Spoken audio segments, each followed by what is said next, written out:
Hi friends, welcome to my channel. ఈరోజు మన movie రివ్యూలో final blade 1 hour 30 minutes run టైంతో తెలుగులో కూడా అవైలబుల్ ఉంది.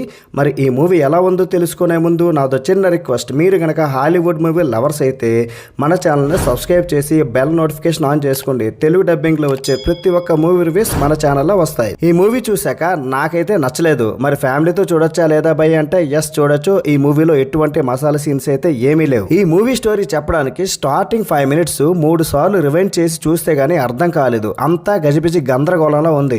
వరల్డ్ వైడ్ గా ఒక 10 వరకు అవార్డ్స్ వచ్చాయంటే ఈ మూవీకి. ఇంతకీ స్టోరీ ఏంటంటే, చాలా ఇయర్స్ ముందు క్వింగ్ అనే రాజవంశం దగ్గర చాలా విలువైన గ్లేజ్డ్ చికెన్ కప్ అనే వస్తువు ఉంటది. అది ఎవరి దగ్గర ఉంటుందో వారికి మంచి జరుగుతుందని అంతా అనుకుంటారు. ఆ చికెన్ కప్ ని జిన్ గార్డ్ అనే వంశం కాపాడుతూ ఉంటది. ఒక జిన్ గార్డ్ చనిపోయినా సరే తర్వాత వచ్చే వారసులు దాన్ని కాపాడుతూ ఉంటారు. అంటే మగధీరలో రామ్ చరణ్ టైప్ అన్నమాట.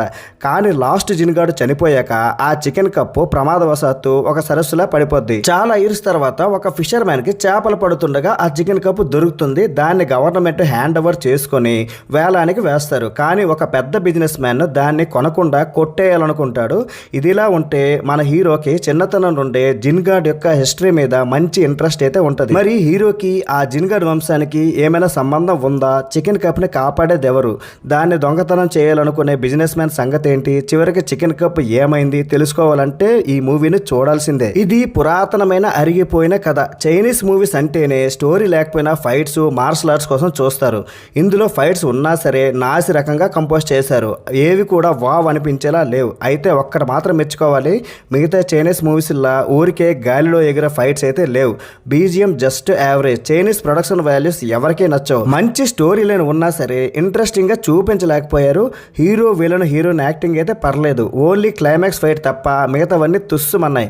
ఆ చికెన్ కప్ ఎందుకంత విలువైంది? సరైన క్లారిటీ లేక గందరగోళంలో తయారైంది స్టోరీ. ఈ మూవీకి ప్లస్ పాయింట్ 1 hour 30 minutes ఉంటే రన్ టైం మాత్రమే. స్వామిరారా పోలికలున్న ఈ మూవీ సరిగా ఎంటర్టైన్ చేయలేకపోయింది.